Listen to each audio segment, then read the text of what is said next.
Perseguidos, mas no desamparados, 2 Theo 4, 9a. Mateo 10 y 16 y 17. He aquí, yo os envío como a ovejas en medio de lobos, sed, pues, prudentes como serpientes, y sencillos como palomas. Y guardaos de los hombres, porque os entregarán a los concilios, y en sus sinagogas os azotarán. Cuando era niña tenía un atlas del mundo donde, además de los mapas políticos y físicos, también incluía una sección que ubicaba los volcanes y las áreas con frecuente actividad sísmica. Recuerdo estudiarlos atentamente y decir para mí que jamás iría a vivir a ninguno de aquellos lugares. Años después, por circunstancias ajenas a mis planes, acabé viviendo en la ladera del Etna, en uno de sus momentos de mayor actividad. Nunca hubiera ido allí voluntariamente. La realidad de la persecución.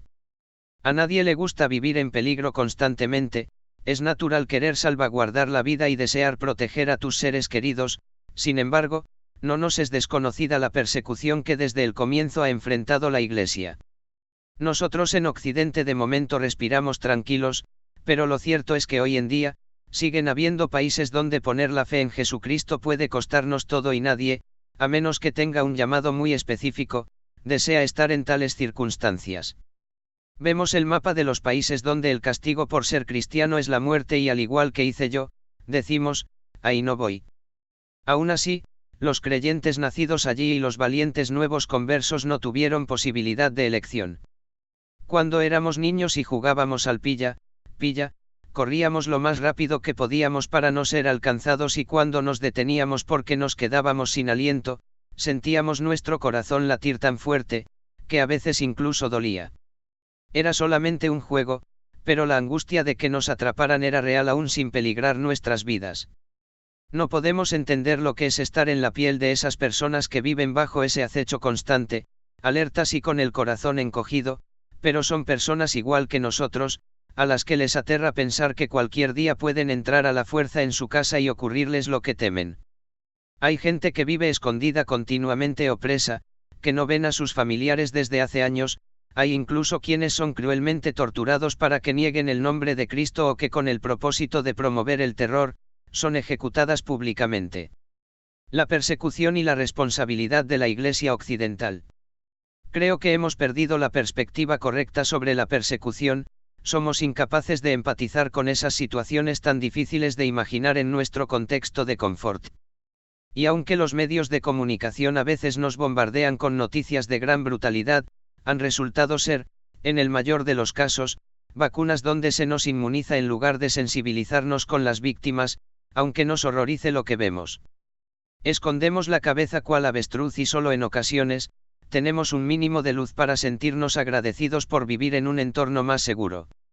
Cuando el apóstol Pablo menciona la metáfora de la Iglesia como cuerpo en el capítulo 12 de la segunda carta a los Corintios, habla de dar más abundante honor a aquella parte a la que le falta, para que los miembros se preocupen los unos por los otros, de manera que si un miembro padece, todos los miembros se duelan con él. V 24-26. Como Iglesia de Jesucristo, es un deber y un mandato preocuparnos por lo que les sucede a nuestros hermanos en cualquier parte del mundo. Si siendo un mismo cuerpo, no sentimos dolor con el sufrimiento ajeno, debe ser porque estamos anestesiados. Como en muchas otras cosas, la solución es el arrepentimiento. Si un día el Señor cambió nuestro corazón de piedra en uno de carne y puso su espíritu en nosotros, no nos volvamos a endurecer. Es obvio que no podemos cambiar la situación de nuestros hermanos, pero debemos hacer nuestra parte y no dejar de tenerlos presentes en nuestras oraciones. No obstante, he oído a hermanos con corazón sincero orar por la Iglesia perseguida, para que Dios no permita que ocurra y no muera nadie más, y esa, debo decir, es un tipo de oración que no será respondida, por el simple hecho de ir en contra de lo que la palabra dice. La persecución existirá hasta el día que regrese Jesucristo. Así pues, ¿cómo debemos orar? Hace tiempo escuché el testimonio de un hombre que vivía amenazado en uno de estos países y en su petición de oración él nos urgía a rogar, no para que desapareciera la persecución, sino para que en medio de las pruebas su fe no flaqueara, sino que se fortaleciera. Nuestras oraciones deben ir en sintonía con la voluntad de Dios y como finalidad última, para que le den siempre la gloria a Él. Las vidas de nuestros hermanos en el Medio Oriente, China, la India etc., tienen el mismo propósito que las nuestras en Occidente, dar la gloria a Dios en todo lo que hacen. Sea para vida o para muerte. Como dijo el joven misionero Jim Elliot, que murió intentando llevar el Evangelio a las tribus del Amazonas en el Ecuador, no es necio aquel que da lo que no puede guardar, para obtener lo que nunca podrá perder. El consuelo de la providencia de Dios. Para nosotros sigue siendo un misterio los caminos que Dios elige para nuestras vidas. A algunas situaciones no les encontramos sentido alguno. No podemos entender por qué ocurren ciertas desgracias, pero cuando por si fuera poco, les ocurre a un cristiano, parece que el desasosiego es aún mayor, porque damos por sentado que Dios debería haber estado ahí cuidando y protegiendo a sus hijos en lugar de permitir que les sucediera algo malo. Si partimos de la premisa de que aún nuestras propias vidas no nos pertenecen, entenderemos que tanto el misionero que trabaja arduamente en lugares remotos y peligrosos para poder alcanzar a otros con el amor de Dios, como el cristiano que vive hostigado por unos vecinos fanáticos temiendo por su seguridad, como la familia de creyentes que salió a visitar a los abuelos y tuvo un accidente con el coche, todas ellas están en manos del Dios Altísimo y ni aun un pelo de sus cabezas es tocado sin que Él dé su consentimiento. Por lo tanto, la persecución no es algo que se le haya escapado de las manos a Dios, es algo que permite para llevar a cabo sus propósitos. Cuando declaramos sorprendidos que no podemos comprender por qué ocurren semejantes cosas, debemos reflexionar respecto al concepto que tenemos acerca de la soberanía de Dios sobre todas las cosas. La pregunta número 27 del Catecismo de Heidelberg nos enseña que, la providencia de Dios es el poder de Dios, omnipotente y presente en todo lugar, por lo cual, como con su mano, sustenta y gobierna el cielo, la tierra y todas las criaturas de tal manera, que todo lo que la tierra produce, la lluvia y la sequía, la fertilidad y la esterilidad, la comida y la bebida, la salud y la enfermedad, las riquezas y la pobreza y, en fin, todas las cosas, no acontecen sin razón alguna, como por azar, sino por su consejo y por su voluntad paternal.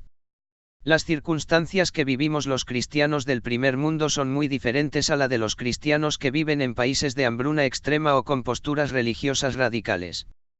Cada uno libra sus propias batallas que Dios usa para hacernos crecer más a la imagen de su Hijo Jesucristo. Sabiendo que los mismos padecimientos se van cumpliendo en vuestros hermanos en todo el mundo, 1 P.5, 9. La Iglesia perseguida bajo su cuidado. Cuando hace años, estuve en la India en un viaje misionero, visitando orfanatos, leprosarios y centros donde atendían a los enfermos y marginados, miraba a aquellos niños y mi deseo era meterlos a todos en la maleta y llevarlos conmigo. Luego los vi orar y sentí gran admiración por ellos. Su fe era digna de imitar. Me sentí ridícula deseándoles una vida mejor, cuando en realidad ya estaban disfrutando de lo realmente importante. Así somos las personas, creemos saber qué es lo mejor para todo el mundo, queremos darles lo que a nuestro entender pensamos que es correcto, olvidándonos que hay alguien mucho más interesado que nosotros en su bien y que el Padre tiene cuidado de sus pequeños. Buscar la voluntad de Dios no siempre es fácil, pero siempre es necesario para tener éxito en lo que emprendemos y para que nuestras oraciones sean escuchadas.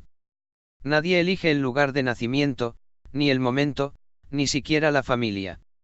En su divina providencia Dios prepara de antemano todos los acontecimientos que van a marcar nuestra vida y lo que es más importante, conoce hasta los momentos más terribles por los que tendremos que pasar. Ese es nuestro consuelo y nuestra paz en medio de la tribulación, que Él nunca se apartará de nuestro lado, que podemos ser perseguidos, mas no desamparados. Alba Ortega.